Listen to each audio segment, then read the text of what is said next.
ये class 12th की एक पोएम जिसका नाम है ऑन जेनिफर्स टाइगर्स लेकर आया हूँ। बहुत इजी पोएम है, छोटी सी पोएम है। पूरी पोएम कपलेट्स में लिखी हुई है, यानी दो दो, जिसे हम दोहा या शेर कहते हैं, उस स्टाइल में लिखी हुई है। और राइमिंग कपलेट्स है, दोनों दोनों लाइन एक दूसरे से राइम करती है। पहले एक रीडिंग करते हैं, फिर इसके वर्ड्स की बात करेंगे और फिर इसके बाद इसकी एक्सप्लेनेशन की बात करेंगे। तो on Jennifer's tigers prance across a screen, bright topaz denizens of a world of green. They do not fear the man beneath the tree. They pace in sleek chivalric certainty. Aunt Jennifer's finger fluttering through her wool find even the ivory needle hard to pull. The massive weight of Uncle's wedding band sits heavily upon Aunt Jennifer's hand. When Aunt is dead, her terrified hands will lie still ringed with ordeals she was mastered by.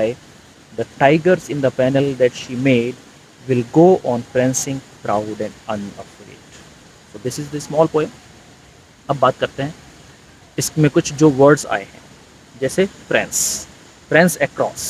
प्रेंस across का मतलब है walk करना या jump करना या उछलना कूद के जाना, आगे आगे बढ़ना, फॉरवर्ड होना। प्रेंस अक्रॉस ए स्क्रीन, या स्क्रीन जो वर्ड है ये बहुत ही इंपॉर्टेंट है यहाँ पर। यहाँ स्क्रीन से मतलब एक ऐसा पैनल है, जैसे स्वेटर समझ लीजिए, या कोई स्वेटर वगैरह बुन रही हैं वो, उसका एक जो आगे का ये होता है, इसको हम उसने स्क्रीन बोला है। ये जो वैसे टी शर्ट का आगे का पोर्शन है, इसको स्क्रीन कहा गया है। स्क्रीन का मतलब पर्दा भी हो सकता है, कोई स्क्रीन का मतलब कोई कर्टेन भी हो सकता है, कोई चादर भी हो सकती है। बट इस पोएम में मुझे यही मीनिंग समझ आता है। आपको हो सकता है आपके टीचर ने, किसी और ने कुछ डिफरेंट बताया, किसी बुक में कुछ डिफरेंट मिले, लेकिन मेरे हिसाब से स्क्रीन का मतलब ये है कि वो कोई स्वेटर बुन रही हैं और उस स्वेटर में एक डिज़ाइन बना रही हैं टाइगर्स का। मतलब ऑन्ट जेनिफर्स टाइगर्स का मतलब ये कि उनके बनाए हुए टाइगर, अदरवाइज टाइगर तो इज़ मेड बाय गॉड। तो ऑन्ट जेनिफर्स टाइगर क्यों है? क्योंकि ऑन्ट जेनिफर ने उस टाइगर को अपने हाथ से बुना है उस स्वेटर में। तो वो स्क्रीन है उसका। ब्राइट टोपाज, अब टोपाज एक कलर होता है, ब्राइट आप जानते हैं। डेंजेंस मतलब सिटीजन्स, रहने वाले। Of a world of green, world of green कौन सा? वो जंगल हुआ, जंगल के रहने वाले टाइगर्स हो गए। द पेस, पेस का मतलब भी यहाँ पर वही है जो प्रेंस का था, यानी एक चलना, किसी उसमें आगे चलना स्टाइल से। स्लीक शिवेलरिक सर्टेनिटी, पूरा एक फ्रेज बन गई है, स्लीक शिवेलरिक सर्टेनिटी, जिसमें एक आपकी एलिट्रेशन, फिगर ऑफ स्पीच भी है और बड़े अच्छे से इसको यूज़ किया है उन्होंने। शिवेलरिक का मतलब है एक करेजियस, सर्टेनिटी मतलब firmness. ऑन्ट Jennifer's finger fluttering, fluttering कोई चीज़ ऐसे ऐसे करती है, उसको फ्लटर बोलते हैं, थोड़ा सा हार्ड चलती है। जैसे बर्ड्स भी अपने इसको फैदर्स को फ्लटर करती हैं। थ्रू हर वूल, यहाँ वूल से मतलब वही जो वूल का वो पैनल बुन रही हैं या स्क्रीन बुन रही हैं। Find even the ivory needle, Ivory needle बड़ी सॉफ्ट नीडल होती है, जो इसका एक तरह से जो हाथी दांत की बनी होती है, आइवरी की बनी होती है नीडल, मतलब जिससे स्वेटर बुना जाता है, उसको नीडल कहा है यहाँ पर। Hard to pull. The massive weight, massive बहुत ही ज़्यादा वेट, एक तो वेट, ऊपर से massive weight, heavy weight of uncle's wedding band. Wedding band संदूर समझ लीजिए, कोई मंगलसूत्र समझ लीजिए, कोई भी ऐसी निशानी है, कोई अंगूठी हो, रिंग होती है उसकी, कोई भी ऐसी चीज़ जो कि आपके लेडीज़ पहनती हैं और जो कि उनके मैरिज की निशानी होती है। Uncle's wedding band sits heavily upon Aunt Jennifer's hand. अब ये चीज़ जो है वेडिंग बैंड है, ये हैंड पर है, तो ये तो कोई ब्रेसलेट भी हो सकता है, कोई रिंग भी हो सकती है। When ऑन्ट is dead, her terrified hands, या टेरिफाइड भी ट्रांसफर्ड एपिथेट है। टेरिफाइड हैंड्स, हैंड मतलब या तो पूरी आंट की बात हो रही है या उनकी आत्मा की बात हो रही है, तो उसकी जगह सिर्फ हैंड का यूज़ किया है। तो ट्रांसफर्ड एपिथेट, जब हम पार्ट से होल की तरफ या होल से पार्ट की तरफ जाते हैं, तो टेरिफाइड हैंड्स मतलब यहाँ डरे हुए बहुत ज़्यादा। तो डरे हुआ तो एक बेसिकली जो है वो आंट है। Still ringed with ordeals she was mastered. Ordeals बहुत ही ख़राब एक्सपीरियंसेस को ऑडियल्स कहते हैं, बैड एक्सपीरियंसेस, दुस्वप्न भी कहा जाता है इसको। The tigers in the panel that she made, अब यहाँ ऊपर उन्होंने यूज़ किया था वर्ड स्क्रीन, यहाँ पर यूज़ किया पैनल, वही जो स्वेटर का पैनल बुना है उन्होंने। That she made will go on prancing proud and unafraid. prancing again prance ऊपर भी आया था, नीचे भी आया, प्राउड एंड अनअफ्रेड। वो प्राउडली चलेंगे और अनअफ्रेड, बिना किसी डर के चलेंगे, अनअफ्रेड जिसको कोई डर ना हो। तो अब इस पोएम की अगर बात करें तो अगर देखिए तो इस पोएम में वैसे तो बहुत छोटी सी पोएम है, छोटे छोटे कपलेट्स हैं, मीनिंगफुल कपलेट्स हैं, लेकिन बेसिक आइडिया क्या है कि जो लेडीज़ हैं, जो वीमेन हैं, उनके ऊपर अक्सर ये देखा जाता है, मैं हमेशा नहीं कह रहा, मेरी वाइफ का एक्सपीरियंस डिफरेंट होगा, उनके हस्बैंड्स एक तरह से हुकूमत करते हैं, अक्सर ऐसा देखा जाता है।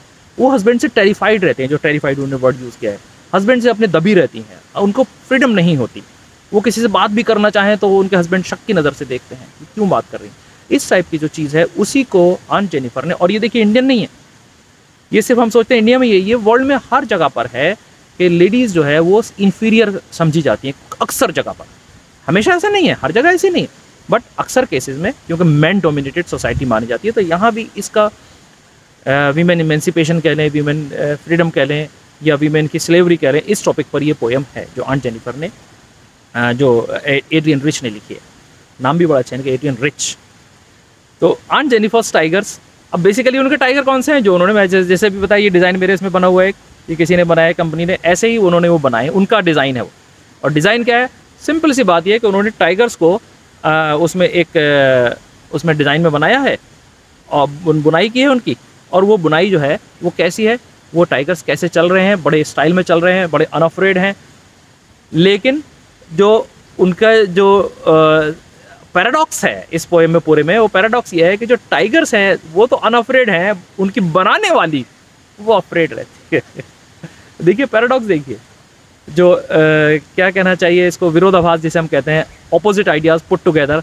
एक तरफ तो टाइगर्स वो बना रही हैं, यानी अपने कैरेक्टर के ऑपोजिट बना रही है, वो डरी रहती है अंकल से, हमेशा डरी रहती है। उनका जो हैवी जो बैंड है उनका जो ब्रेसलेट कह लो या रिंग कह लो, अंगूठी जो पहन रखी है शादी की, वो बड़ी हैवी है। हैवी से मतलब वो बहुत भारी बना के नहीं दिया उन्होंने, हैवी से मतलब उनके लिए बहुत हैवी सिद्ध हो गई है, वो उनके ऊपर बहुत भारी पड़ गया है उनका जो शादी का बर्डन था। तो इस चीज़ को उन्होंने इस तरीके से लिखा है कि on Jennifer's tigers प्रेंस across A screen, screen के ऊपर वो प्रेंसिंग कर रहे हैं बड़े स्टाइल में, ब्राइट टोपाज कलर के हैं, denizens of world of green, green world के रहने वाले जंगल के टाइगर्स हैं, ज़बरदस्त हैं। They do not fear the man beneath the tree, एक उन्होंने ट्री के नीचे कुछ आदमी बनाए हैं, वो आदमी जो है उनसे वो टाइगर बिल्कुल नहीं डर रहा है, जबकि ऑन जेनिफर डरी रहती है अपने हस्बैंड से। यहाँ पर देखिए ऑपोजिट आइडियाज़ फिर से। They pace in sleek chivalric certainty, ऐसे चल रहे हैं बिल्कुल मज़े से, स्टाइल से, कि कोई डर नहीं है, शिवेलरिक सर्टेनिटी है उनके, बड़े फर्मनेस के साथ, बड़े स्टाइल के साथ। On Jennifer's fingers fluttering through her wool, जबकि उनकी अपनी उंगलियां जो हैं वो बड़ी सरक सरक के चल रही हैं, बड़े दुखी मन से चल रही हैं उनकी उंगलियां। क्यों? क्योंकि वो डरी रहती हैं अपने हस्बैंड से, कहीं हस्बैंड ऐसा ना कह दे, कहीं वैसा ना कह दे, वो क्या सोचेंगे, वो क्या कहेंगे, ऑल दीज थिंग्स। और यहाँ तक कि सबसे अच्छी जो वूल होती है, सबसे अच्छी जो नीडल होती है वूल की बुनाई करने की, वो आइवरी नीडल होती है, वो भी उनको ऐसा लग रहा है बहुत हार्ड है, चल नहीं पा रही है, बिकॉज मन में यहाँ कहीं ना कहीं फियर है उनके। ये find even the ivory needle hard to pull, बहुत मुश्किल हो रही है उनको। द मैसिव वेट, क्यों, आगे वो इसको क्लियर भी करते हैं क्यों। The massive weight of uncle's wedding band, जो उनके शादी का जो कड़ा उन्होंने या शादी की जो अंगूठी पहनी हुई है, वो इतनी हैवी बन चुकी है उनके लिए कि वो आइवरी नीडल भी उनको भारी लग रही है। बेसिकली बर्डन तो यहाँ है, बर्डन तो यहाँ है, बर्डन तो यहाँ है। वो burden sits heavily upon Aunt Jennifer's hand, उनके हाथ पर बहुत ज़बरदस्त है। व्हेन आंट इज़ डेड, जब ये आंटी मर जाएंगी ना, हर terrified hand will lie still, उनके टेरिफाइड हैंड जो है वो भी स्टिल हो जाएंगे, यानी शांत हो जाएंगे। लेकिन फिर भी यहाँ स्टिल के दोनों मीनिंग समझ सकते हैं आप, स्टिल का मीनिंग शांत भी और स्टिल अभी तक, तब तक रिंग्ड, तभी भी वो रिंग रहेंगे, उनके अंदर वो बना रहेगा बंधन with ordeals she was mastered by, जो खराब एक्सपीरियंस थे जिन्होंने उनके ऊपर, जो उनके ऊपर हावी हो गए थे ऑन जेनिफर के ऊपर, वो तब भी उनके ऊपर हावी ही रहेंगे, यहाँ तक कि मरने के बाद में भी। द टाइगर्स, लेकिन अब देखिए कंट्रास्ट फिर से आ जाता है, वही कंट्रास्ट जो पैराडॉक्स जिसकी मैं बात कर रहा था, दोनों ये फिगर ऑफ स्पीच है एक तरह से। इमेजरी देखिए कि वो मर जाएंगी, डेड बॉडी रखी होगी, उनके हाथ में वो होगा वेडिंग बैंड होगा या रिंग होगी उनकी, लेकिन उसके बाद में भी, ये सब कुछ होने के बाद में भी जो बर्डन होगा वो उनके ऊपर तो होगा, लेकिन the tigers in the panel she made, लेकिन उन्होंने जो टाइगर बनाए हैं इस पैनल में, will go on prancing proud and unafraid. जो टाइगर्स हैं ना तो वो डरेंगे, वो प्राउडफुल रहेंगे, यानी फुल ऑफ प्राइड रहेंगे, प्रेंसिंग वैसे ही चलते रहेंगे, उछलते रहेंगे, आगे बढ़ते रहेंगे, और उनको किसी का डर नहीं होगा। तो एक तरह से कंट्रास्टिंग आइडियाज़ को पुट टुगेदर, जैसी वो खुद हैं वैसा उन्होंने टाइगर को नहीं बनाया, उन्होंने अपने से अलग बनाया। इमेंसिपेटेड टाइगर से उनके पूरी तरह से आज़ाद हैं, जंगल के रहने वाले टाइगर्स किसी आदमी से नहीं डर रहे, जबकि वो खुद एक आदमी से डरी हुई है। शायद उनके हस्बैंड जो थे बहुत जालिम रहे होंगे, बहुत ज़्यादा उनको परेशान किया होगा, वी डोंट नो, क्योंकि पोएम छोटी सी एक एक्सट्रैक्ट है कहीं से लिया हुआ, तो जितना इस पोएम से हम समझ पाते हैं वो यही समझ आता है। अंकल के बारे में सिर्फ जिक्र है, बताया, उनको दिखाया कुछ नहीं गया, उनके बारे में और कुछ नहीं है कि उन्होंने उनको टेरिफाई करके रखा हुआ था। अब 3-4 क्वेश्चंस इंपॉर्टेंट जो बनते हैं, एक तो यही बनता है कि what is the difference between the characteristics of Aunt Jennifer and the tigers made by her. क्या डिफरेंस है दोनों में, आंट जेनिफर में और उनके टाइगर्स में। तो आंट जेनिफर अगर दबी हुई है, कुचली हुई है, she is crushed, she is feeling low, she is terrified, तो उनके जो टाइगर्स हैं अनअफ्रेड हैं, शिवलरिक सर्टेनिटी में फेस करते हैं और they are unafraid of anything, simple, proud फील करते हैं अपने आप। दूसरी बात, उनकी शादी कैसी रही, ऑब्वियसली ये पता लग रहा है उनकी शादी बहुत ख़राब ऑर्डियल रही उनके लिए, it was a bad experience for her. Uncle कैसे हैं, अंकल के कैरेक्टरिस्टिक अगर आप जानना चाहें तो ये भी एक क्वेश्चन बन सकता है। How is uncle's behaviour with her, she is terrified with him, he is not a good man, he seems to be a cruel man, जैसा हम पढ़ के लगता है। आंट जेनिफर्स कैसी हैं, ये एक सवाल बड़ा इंपॉर्टेंट है और बड़ा टिकलिश भी है।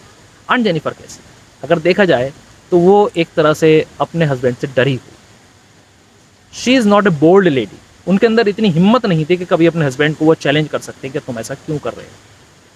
टिमिड थी वो बाई नेचर, और इसी वजह से उन्होंने अपनी टिमिडनेस को छुपाने के लिए उसका सहारा लिया स्वेटर में बुनते समय पैनल में, कि उन्होंने टाइगर्स को एक अच्छा और एक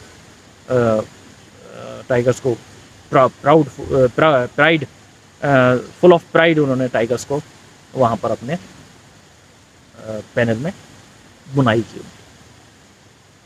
और क्या, मेरे ख्याल से लगभग यही है इसमें, जितना भी इम्पोर्टेंट है इसका सेंट्रल आइडिया यही है कि Aunt Jennifer, who is a lady under the heavy burden of her marriage, is not happy with her marriage, she knits a woolen sweater or a panel on which she makes a design of tigers.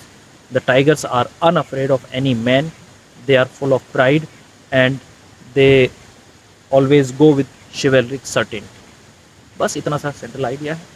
Contrasting situation दिखाई है aunt Jennifer की और उनके tigers की, और दो ही character एक तरह से सामने आते हैं हमारे, आंट जेनिफर और उनके husband. Husband is not a good man, not a kind man, और आंट जेनिफर थोड़ी सी टिमिड हैं, उनका जो स्वभाव है थोड़ा दबा दबा सा है। That's why she does not challenge her husband, और अपनी जो फ्रस्ट्रेशंस हैं मैरिड लाइफ की, वो अपने इस स्वेटर में, अपने क्या कहना चाहिए, जो ये टाइगर्स हैं इनको बोल्ड दिखा करके वो अपने आप को, अपनी क्या कहना चाहिए, ईगो को अपनी सेटिस्फाई करती है। तो कुल मिला के यही छोटा सा वीडियो आप सबके लिए, और मुझे उम्मीद है कि पसंद आया होगा। और जैसा हमेशा ही कहते हैं हम लोग कि इसको लाइक कर दीजिए, सब्सक्राइब कर दीजिए, शेयर कर दीजिए, आप सबके लिए फ्री सर्विस है। तो एंजॉय करते रहिए, सीखते रहिए, और आपका कोई सवाल है, कुछ आप पूछना चाहते हैं मुझसे, इसमें कुछ आपको कुछ कमी लगती है, वो बात करना चाहते हैं, तो आप ज़रूर बताइएगा। मैं हमेशा आपके साथ अवेलेबल हूँ। मैं मेल आईडी भी है इसमें मेरा, और जो लोग मुझे क्लोजली जानते हैं उनके पास तो फ़ोन नंबर भी है, दे कैन ऑलवेज कॉन्टैक्ट। और क्या जानना चाहते हैं वो भी ज़रूर बताइएगा। और ये आज की एम्बियंस आपको कैसी लगी, मैंने एक अच्छी जगह ढूंढी आप लोगों के लिए। अभी थोड़ा सा लॉकडाउन में कुछ ईज़ हुआ है तो मैं आया हुआ हूँ इधर, तो आप लोग को कैसा लगा ये भी ज़रूर बताइएगा। एम्बियंस अच्छी है, थोड़ा पानी की आवाज़ आएगी पीछे से क्योंकि झरने चल रहे हैं और थोड़ा नेचर साउंड्स हैं, तो मुझे लग रहा है कि वो एक अच्छा आपको फील दे रहे होंगे। थैंक यू वेरी मच, आपके कमेंट्स का इंतज़ार रहेगा। बाय।